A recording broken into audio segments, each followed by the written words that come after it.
This is an overview of the filter locking functionality. Filter locking allows a user to continually include or exclude certain pieces of unique data every time they query.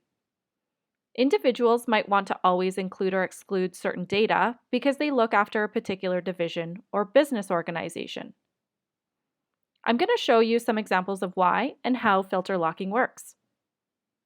Say you want to know about your customers to determine who would be a good fit for your next marketing campaign.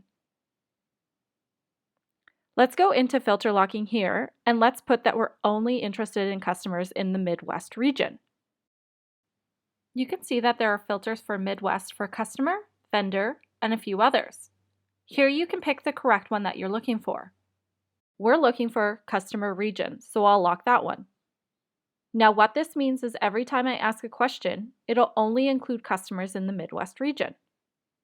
There's also the ability to exclude. I'll describe how to use this later in the video. You'll also see here that there's a persist toggle.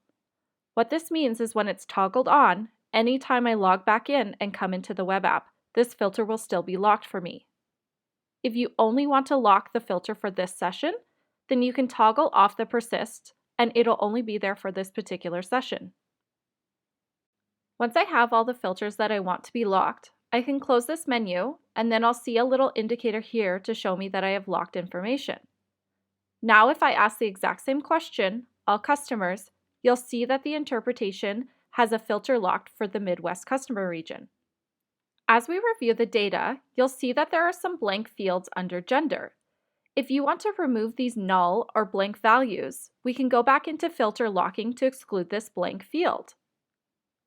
If you start typing in null, you'll get a bunch of examples. This will look for any null values such as blank strings or blank values within the database. Now you can get rid of that. Now when I go back in and ask the same question, it's returning an answer based on the context of those particular filters that I've locked. Utilizing filter locking allows you to focus on specific values, but still search the larger data warehouse.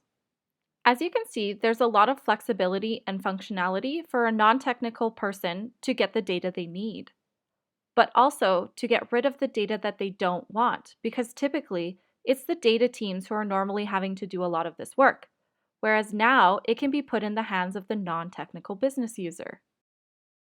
To learn more about AutoQL, check out our other videos.